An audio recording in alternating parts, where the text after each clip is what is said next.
Ma'am, আমাদের শাড়িগুলো দেখুন, একদম জাস্ট ওয়াও। আপনি যদি পরেন আপনাকে একদম রানীর মতো লাগবে, একদম চেয়ে থাকবে। আমাদের কাছে আরেক কালেকশন আছে, আপনাকে দেখাচ্ছি। এটাও অনেক সুন্দর, এটা দেখুন।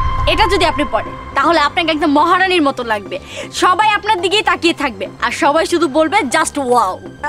আচ্ছা থাক থাক, আর তো হবে না। আচ্ছা, পার পিস শাড়ির দাম কত করে?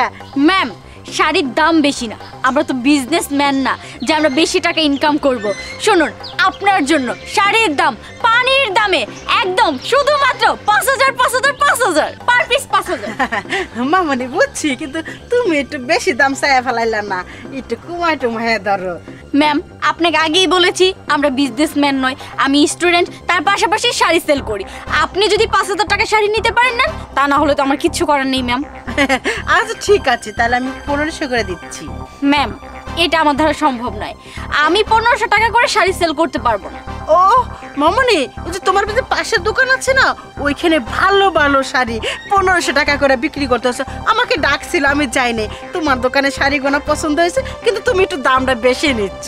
গুড ম্যাম, তাহলে আপনি এক কাজ করুন, পাশের দোকান থেকে শাড়ি নিয়ে যান, কারণ আমি ওই টাকা দিয়ে শাড়ি সেল করতে পারবো না। তাতে আপনার শাড়িও পেয়ে যাবেন, আপনার টাকাও বেঁচে যাবে। হ্যাঁ শোনো, এই দোকানের শাড়িগুলো সবগুলি পছন্দ হয়েছে, তোমাকে হেভি মানাবে, এই দোকান থেকে নাও। শোনো, আমি কোনে যে দোকানে ঢুকি ওই দোকান থেকে শাড়ি কিনি, এটা আমার একটা অভ্যাস, অন্য দোকান থেকে কিনি না। আচ্ছা ঠিক আছে, তোমাকে আমি ৩ করে দিই। সরি ম্যাম, আমি আপনার জন্য সর্বোচ্চ ২০০ টাকা কমাতে পারি, এর থেকে বেশি আমার পক্ষে সম্ভব নয়। ও শিট, তোমার সাথে তো আমি পারতাছি না কথা কয়া। আচ্ছা ঠিক আছে, লেস মানে এক দামে দিয়ে দাও, ২৫০০ টাকা করে দিবা, ২টা শাড়ি ৫,০০০ টাকা। ম্যাম, আপনাকে আগেই বলেছি যে আমার পক্ষে ২০০ টাকার বেশি কমানো সম্ভব না। তাতে যদি আপনি নিতে চান তাহলে নিতে পারেন, তা না হলে বাদ দিন। ঠিক আছে, আমি বুঝে গেছি তোমার সাথে পারবো না। আর ঠিক আছে, দামাদামি সব শেষ, আমি ৪ করে দেবো, 2টা শাড়ি আমাকে দিয়ে দাও। ম্যাম, আপনাকে তো আমি বলেছি যে ২০০ টাকার কম আমি আর নিতে পারবো না। ও শেট, তুমি তো খুব ঘাটতেরা। আচ্ছা ঠিক আছে, ৪ করে দিচ্ছি। সরি ম্যাম, আমাদের তাও সম্ভব নয়। আরে কি অবস্থা, কেমন আছেন? ভালো আছি রাসেল ভাই, আপনি কেমন আছেন? ভালো আছি। আজকে শাড়ি কত করে বিক্রি করতেছেন? একদম পানির দামে, মাত্র ৫,০০০ টাকা। ও আচ্ছা, কতগুলো আছে? আছে ১৫টা। ঠিক আছে, আপনি একটা কাজ করুন, এই নিন টাকাগুলো রাখুন আর প্যাক করে দিন। ঠিক আছে। আরে আপনি কি করছেন? হ্যাঁ, এই শাড়ির দাম করলাম আমি, আপনি আরেকজনের দিয়ে দিবেন। দেখুন, আমি এখান থেকে প্রত্যেকদিন শাড়ি নেই, আপনি আজকে এখান থেকে নিয়েন না, আমি শাড়িগুলো নিয়ে যাই। আপনি একটা কাজ করুন, আপনি শোরুম থেকে আরো ভালো শাড়ি নিতে পারবেন। ওই শাড়ির দাম যদি ৫,০০০ হয়, আমি দেবো ৬,০০০। তুমি কি কও? হ্যাঁ হ্যাঁ, ও আপনি যেহেতু ৬,০০০ টাকা বলেছেন, আমি ৮,০০০ টাকা বললাম। এই শাড়ির দাম দেবো ৮,০০০ টাকা করে। ৮,০০০? আমি দেবো ১০,০০০।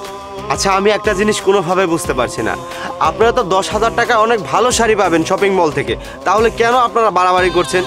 আচ্ছা ঠিক আছে, দেখুন আপনারা বাড়াবাড়ি করবেন না। আচ্ছা আপু, আমি আপনাকে ১২,০০০ করে দেবো। ১২,০০০? আমি ১৫,০০০ দেবো।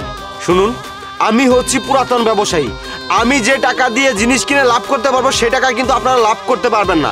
অতএব আপনারা আর দামাদামি করবেন না। আপু, আপনাকে ১৮,০০০ টাকা দেবো। ২০,০০০? ২০,০০০? রাসেল ভাই, আপনি তো আমার রেগুলার কাস্টমার, তাই না? আপনি তো চাইলে কালকেও নিতে পারবেন। আপনি আজকে না নিন, এই নিন আপনার টাকা নিয়ে আপনি চলে যান, আজকে ওনাদেরকে শাড়িগুলো দিই। আপু, আপনি কিন্তু কাজটা একদম ঠিক করলেন না। আমি আপনার রেগুলার কাস্টমার, প্রত্যেক দিন আপনার কাছ থেকে অনেকগুলো শাড়ি নেই, আর আজকে আপনি কয়েকটা টাকা লাভের জন্য আমাকে শাড়ি দিলেন না, কথাটা মনে রাখবেন আপনি। ঠিক আছে ঠিক আছে। আচ্ছা আচ্ছা, ব্যাংক অ্যাকাউন্ট আছে আপনার? আছে আছে। নাম্বারটা তুলে দেন, আমি ক্যাশ আউট করে দিই। ঠিক আছে, এই যে দেখেন, সেন্ড হয়ে গেছে। দেখি দেখি দেখি। এই সবগুলো নিব, আরো নিব, আরো নিব, সমস্যা নাই।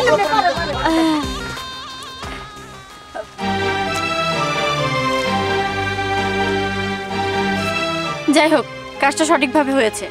হ্যাঁ, কিন্তু আমার ভাবতেই অবাক লাগছে যে দুনিয়াতে এখনো এত জঘন্য মানুষ আছে যে কিনা এতিমের টাকা পয়সা আত্মসাৎ করে খায়। আচ্ছা, তুমি একটা কথা বলো তো, ওরা তোমার যে জমি অবৈধভাবে দখল করেছে, সে জমির দাম কত? আফা, ২.৫ লাখ টাকা। তাহলে তো কোনো সমস্যাই নেই, আমরা ৩ লাখ টাকা কালেক্ট করেছি, ওনাকে ৩ লাখ টাকাই দিয়ে দাও।